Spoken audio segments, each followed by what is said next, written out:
ছাত্র জনতার ২৩ দিনের দেশ কাঁপানো আন্দোলনে পতন হয় আওয়ামী লীগ সরকারের। ছাত্র জনতার অভ্যুত্থানের মুখে গত ৫ আগস্ট রাষ্ট্রপতি মোহাম্মদ শাহাবুদ্দিনের কাছে প্রধানমন্ত্রীর পদ থেকে পদত্যাগপত্র জমা দেন শেখ হাসিনা।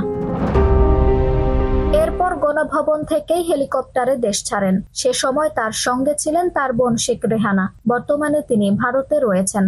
শেখ হাসিনা পালিয়ে গেলেও ভয়াবহ বেকায়দায় পড়েছেন আওয়ামী লীগের এমপি মন্ত্রীরা। অনেকে সুযোগ বুঝে দেশ ছাড়তে পারলেও আটকে পড়া অনেক এমপি মন্ত্রী ও অসংখ্য নেতাকর্মী প্রাণ ভয়ে পালিয়ে বেড়াচ্ছেন। তাদের অনেকে আবার বিভিন্ন দূতাবাসে আশ্রয়ও চেয়েছেন। দেশ ত্যাগের প্রায় ৭ দিন পর নীরবতা ভাঙেন শেখ হাসিনা। সরকার পতনের পেছনে তিনি যুক্তরাষ্ট্রের দিকে অভিযোগ করেছেন। তিনি আরো বলেন, আমি পরাজয় মেনে নিলাম ও পদত্যাগ করলাম। রোববার এক প্রতিবেদনে এ তথ্য জানিয়েছে দি ইকোনমিক টাইমস ও দ্য প্রিন্ট। এদিকে মায়ের দেশ ত্যাগের পর থেকে বিভিন্ন আন্তর্জাতিক গণমাধ্যমে কথা বলে যাচ্ছেন তার ছেলে সজীব ওয়াজেদ জয়। রোববারের দি ইকোনমিক টাইমস ও দ্য প্রিন্টের প্রতিবেদনের বিষয়ে কথা বলেছেন তিনি। জয় রাত 11টা 55 নিজের ভেরিফাইড এক্স অর্থাৎ সাবেক টুইটার অ্যাকাউন্টে লিখেছেন, আমার মায়ের পদত্যাগের বিষয়ে একটি বিবৃতি এক সংবাদপত্রে প্রকাশ করা হয়েছে, যা পুরোপুরি মিথ্যা ও বানোয়াট। আমি একটু আগে শেখ হাসিনার সঙ্গে কথা বলে নিশ্চিত হয়েছি, তিনি ঢাকা ছাড়ার আগে বা ঢাকা ছাড়ার পরে এ পর্যন্ত কোনো বিবৃতি দেননি।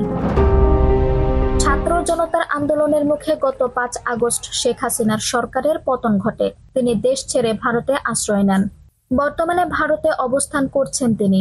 সম্প্রতি সজীব ওয়াজেদ জয় বলেন, নির্বাচনের ঘোষণা এলে শেখ হাসিনা দেশে ফিরে আসবেন। আওয়ামী লীগ নির্বাচনে অংশ নিয়ে বিজয়ী হবে, এমনকি রাজনীতি শুরুর ব্যাপারে প্রস্তুত বলেও ইঙ্গিত দেন তিনি। এদিকে রোববার শেখ হাসিনা বলেছেন, আমি পদত্যাগ করেছি যাতে আমাকে লাশের মিছিল দেখতে না হয়। ছাত্রদের লাশ নিয়ে তারা ক্ষমতায় আসতে চেয়েছিল, কিন্তু আমি তা করতে দেইনি। প্রধানমন্ত্রীর পদ থেকে পদত্যাগ করেছি। আমি ক্ষমতায় থাকতে পারতাম যদি আমি সেন্ট মার্টিন দ্বীপের সার্বভৌমত্ব আত্মসমর্পণ করতাম এবং আমেরিকাকে বঙ্গোপসাগরের উপর কর্তৃত্ব করতে দিতাম। আমি আমার দেশের জনগণের কাছে অনুরোধ করছি, দয়া করে মৌলবিবাদীদের দ্বারা প্রতারিত হবেন না। তিনি আরো বলেন, আমি যদি দেশে থাকতাম তাহলে আরো প্রাণহানি হতো, আরো সম্পদ ধ্বংস হয়ে যেত। আমি প্রস্থান করার জন্য অত্যন্ত কঠিন সিদ্ধান্ত নিয়েছি। আমি আপনার নেতা হয়েছি কারণ আপনি আমাকে বেছে নিয়েছেন। আপনি আমার শক্তি ছিলেন। পরাজয় মেনে নিয়ে সমর্থক ও দলীয় কর্মীদের উদ্দেশ্যে শেখ হাসিনা বলেছেন, তিনি দেশে ফেরায় অঙ্গীকারবদ্ধ। পরাজয় মেনে নিয়ে তিনি বলেন, আমি শিগগিরই ফিরে আসবো ইনশাল্লাহ। পরাজয় আমার, কিন্তু জয় বাংলাদেশের জনগণের। শেখ হাসিনা বলেন, আমি নিজেকে সরিয়ে নিয়েছিলাম। আমি তোমার জয় নিয়ে এসেছি। তোমরা আমার শক্তি, তোমরা আমাকে চাওনি। আমি নিজেই তখন চলে গেলাম, পদত্যাগ করলাম। আমার কর্মী যারা আছেন কেউ মনোবল হারাবেন না। আওয়ামী লীগ বারবার উঠে দাঁড়িয়েছে। সাবেক প্রধানমন্ত্রী তার কথাকে বিকৃত করার অভিযোগও করেছেন।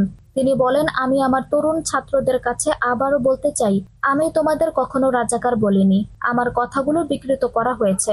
একটি মহল আমার বিপদের সুযোগ নিয়েছে। আঞ্জুম হক আরবি, টাইম নিউজ ডেস্ক।